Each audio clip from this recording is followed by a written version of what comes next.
नमस्कार। अथ पंचमं मंडलम् 81तमस्य सूक्तस्य शयावाश्व अत्रेय ऋषिः सविता देवता। अब पंचम मंडल के 81वें सूक्त का प्रारंभ है। युञ्जते मन उत युञ्जते धियो विप्रा विप्रस्य बृहतो विपश्चितः विहोत्राः दधे वयुना विदेक इन मही देवस्य सवितुः पृष्टुतिः। अत्यंत विद्यावान और विशेषता से ज्ञानवान सविता देव में ज्ञानी जन अपने मन को संयुक्त करते हैं, अपनी बुद्धियों को संयुक्त करते हैं। वह प्रत्येक मार्ग को और कर्म को जानने वाला है। वह एक अकेला ही लेने देने वाली होत्रा क्रियाओं को धारण करता है। सविता देव की सब ओर व्याप्त स्तुति बहुत महान है। विश्वारूपाणी प्रतिमुंचते कविः प्रासावीद भद्रम द्विपदे चतुष्पदे विनाकम अख्यत सविता वरेण्यो अनुप्रयाणम उषसो विराजति।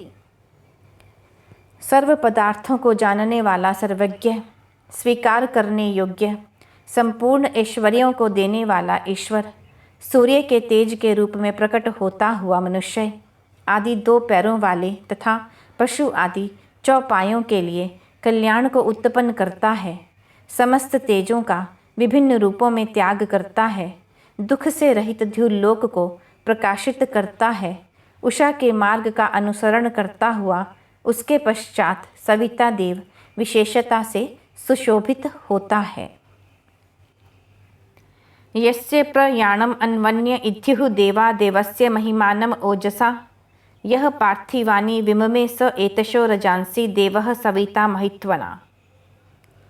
जिस सविता देव का तेज परमात्मा के द्वारा रचा हुआ, धारण किया हुआ, जिसके तेज की महिमा से संपन्न मार्ग का अन्य देवगण अनुसरण करते हैं, ओजस्वी होते हैं, वह सविता देव अपनी महिमा से पृथ्वी के लोकों को विशेषता से व्यापता है। वह देव तेजस्वी है। उत्यासी सवितः त्रीणि रोचनोत सूर्यस्य रश्मिभिः समुच्यसि उत रात्रिम उभयतः परियस उत मित्रो भवसि देवधर्मभिः। हे सविता देव, आप तीनों प्रकाशमान लोकों में व्यापते हो और सूर्य की किरणों से संयुक्त होते हो और रात्रि के दोनों ओर से प्राप्त होते हो। और हे देव, अपने धर्म आचरणों के कारण प्राणियों के मित्र होते हो। सूर्य के पूर्णतया उदय होने के पूर्व की अवस्था को सविता तथा पूर्ण रूप से उदय होने से अस्त होने तक की अवस्था को सूर्य कहते हैं। सविता परम तेजस्वी परमात्मा का वह तेज है जो समस्त लोकों को प्रकाशित करता है। वह अजर, कांति युक्त, आत्मरूप, रोग शोक से रहित, अखंड आनंद का पुंज तथा द्वैत रहित है। इस जगत का जीवन उसी के अधीन है। उते शिशे प्रसवस्य त्वम एक इदुत पूषा भवसि देवयामभिः उतेदम विश्वम भुवनम विराजसि श्यावाश वस्ते सवितः स्तोमम आनशे। और हे सविता देव, आप द्वितीय रहित एक अकेले ही समस्त उत्पन्न हुए जगत के स्वामी और ऐश्वर्य का विधान करने वाले हो। आप अपने प्रयत्नों से, प्रहरों से ही सभी जगत की पुष्टि करते हो।